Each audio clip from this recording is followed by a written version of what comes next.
Alice in Wonderland, Chapter 7. There was a table set out under a tree in front of the house, and the March Hare and the Hatter were having tea at it. A Dormouse was sitting between them, fast asleep, and the other two were using it as a cushion, resting their elbows on it and then talking over its head. Very uncomfortable for the Dormouse, thought Alice, only as it's asleep, I suppose it doesn't mind. The table was a large one, but the three were all crowded together at one corner of it. "No room, no room," they cried out when they saw Alice coming. "Well, there's plenty of room," said Alice indignantly, and she sat down in a large armchair at the end of the table. "You have some wine," said the March Hare in an encouraging tone. Alice looked all around the table, but there was nothing on it but tea. "I don't see any wine," she remarked. "Well, there isn't any," said the March Hare. "Then it wasn't very civil of you to offer it," said Alice angrily. "It wasn't very civil of you to sit down without being invited," said the March Hare. I didn't know it was your table," said Alice. "It's laid for a great many more than you three." "Oh, your hair wants cutting," said the Hatter. He had been looking at Alice for some time with great curiosity, and this was his first speech. "You should learn not to make such personal remarks," Alice said with some severity. "It's very rude." The Hatter opened his eyes very wide on hearing this, but all he said was, "Why is a raven like a writing desk?" "Come, we'll have such fun now," thought Alice. "I'm glad they've begun asking riddles. I believe I can guess that," she added aloud. "Do you mean you think you can find out the answer to it?" said the March Hare. "Well, exactly so," said Alice. "Then you should say what you mean," the March Hare went on. "I do," Alice hastily replied. At least I mean what I say. That's the same thing, you know." Not the same a bit," said the Hatter. You might just as well say that I see what I eat is the same thing as I eat what I see." "And you might just as well say," added the March Hare, that I like what I get is the same thing as I get when I like." "And you might just as well added the Dormouse, who seemed to be talking in his sleep, that I breathe when I sleep and the same thing as I sleep when I breathe." "But it is the same thing with you," said the Hatter. And here the conversation dropped, and the party sat silent for a minute, while Alice thought over all that she could remember about ravens and writing desks, which wasn't much. The Hatter was the first to break the silence. "What day of the month is it?" he said, turning to Alice. He'd taken his watch out of his pocket and was looking at it uneasily, shaking it every now and then and holding it to his ear. Alice considered a little and then said, "The 4th. "2 days wrong," sighed the Hatter. "I told you butter wouldn't suit the works," he added angrily, looking at the March Hare. "It was the best butter," the March Hare replied meekly. "Yes, but some crumbs might have got in it as well," the Hatter grumbled. "You shouldn't have put it in with the bread knife." The March Hare took the watch and looked at it gloomily, and then he dipped it into his cup of tea and looked at it again. But he could think of nothing better to say than his first remark. "It was the best butter, you know." Alice had been looking over his shoulder with some curiosity. "What a funny watch," she remarked. It tells the days of the month and doesn't tell what o'clock it is." "Why should it?" muttered the Hatter. "Does your watch tell you what year it is?" "Well, of course not," Alice replied very readily. "But that's because it stays the year for such a long time together." "Which is just the case with mine," said the Hatter. Alice immediately felt puzzled. The Hatter's remark seemed to have no sort of meaning in it, and yet it was certainly English. "I don't quite understand you," she said as politely as she could. "The Dormouse is asleep again," said the Hatter, and he poured a little hot tea upon its nose. Well, the Dormouse shook its head impatiently and said, without opening its eyes, of course, just what I was going to remark myself." "Have you guessed the riddle yet?" said the Hatter, turning to Alice again. "No, I give it up," Alice replied. "What's the answer?" "I haven't the slightest idea," said the Hatter. "Nor I," said the March Hare. Alice sighed wearily. "But I think you might do something better with the time," she said, "than waste it in asking riddles that have no answers."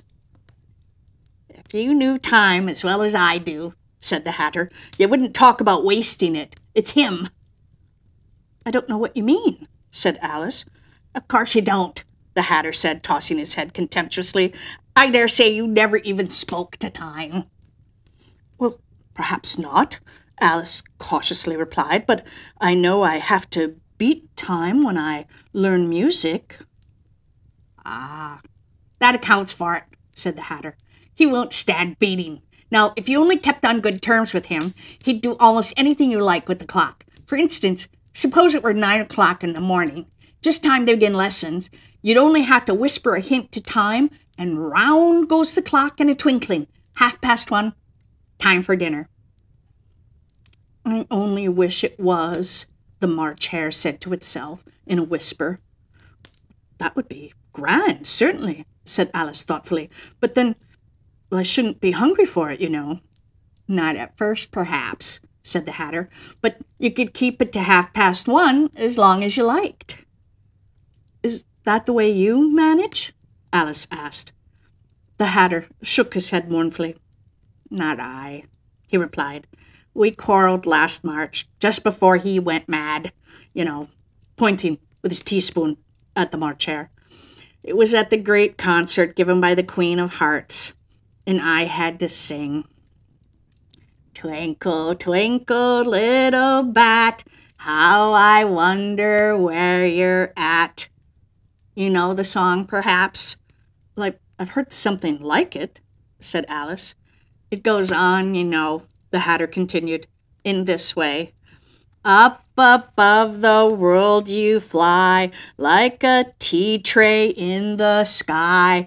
Twinkle, twinkle." Here, the Dormouse shook himself and began singing in his sleep.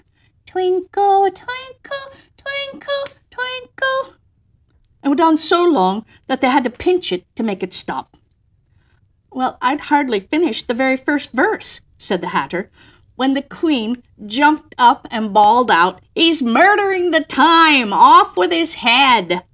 "How dreadfully savage!" exclaimed Alice.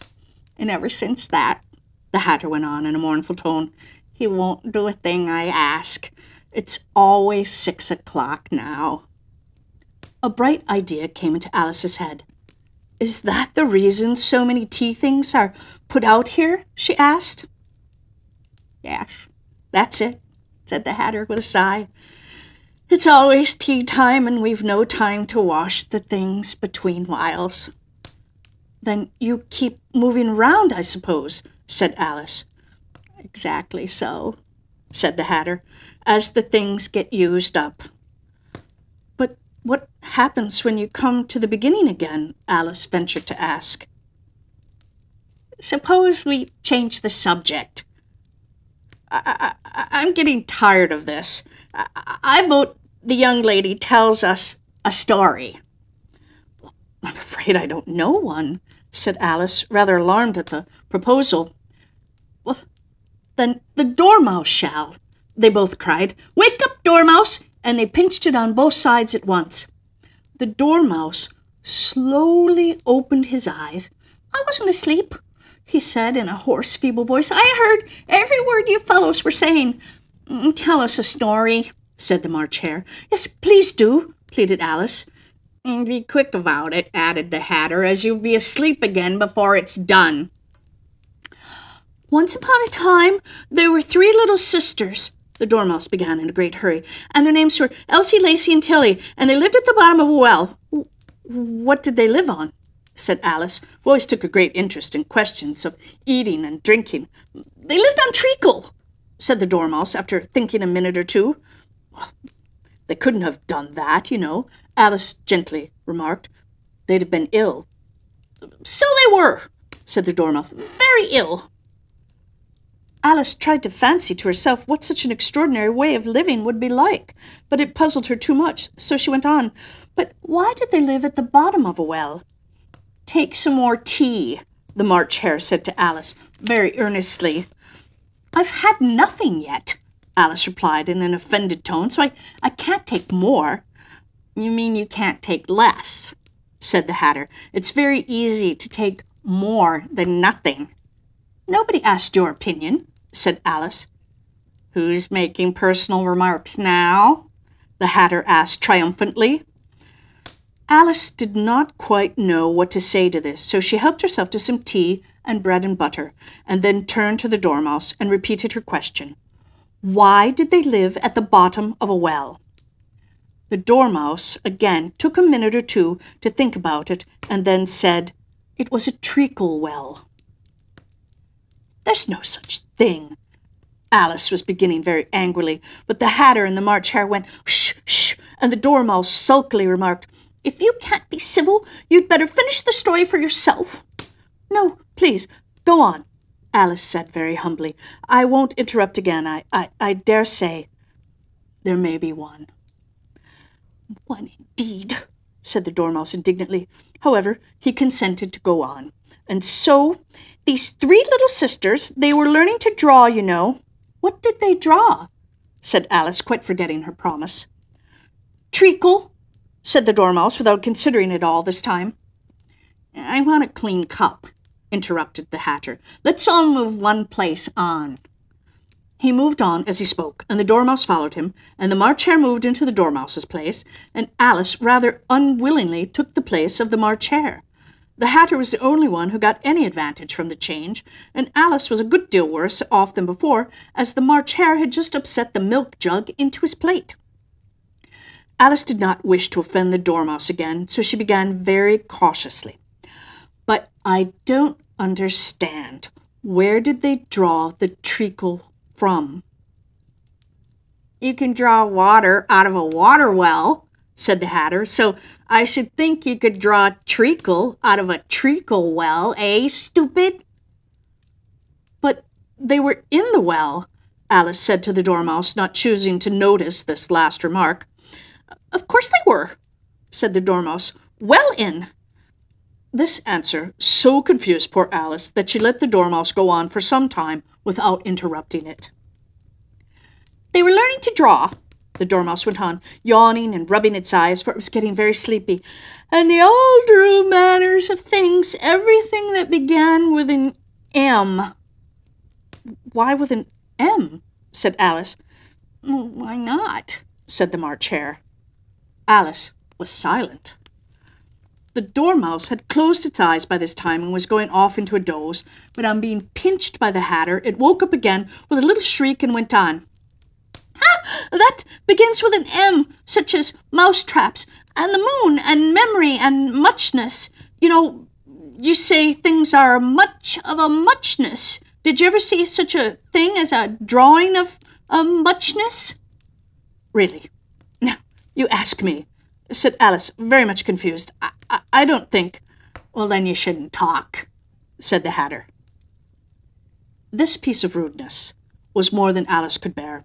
She got up in great disgust and walked off.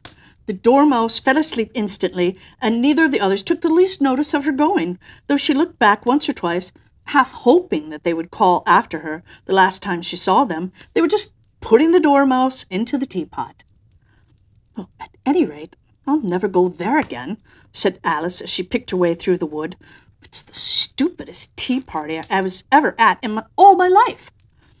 Just as she said this, she noticed that one of the trees had a door leading right into it. That's very curious, she thought, but everything's curious today. I think I may as well go in it at once. And in she went. Once more, she found herself in the long hall and close to the little glass table. Now, I'll manage this better this time, she said to herself, and began by taking the little golden key and unlocking the door that led into the garden. Then she went to work nibbling on the mushrooms. She'd kept a piece of it in her pocket till she was about a foot high. Then she walked down the little passage, and then she found herself at last in the beautiful garden, among the bright flower beds and the cool fountains.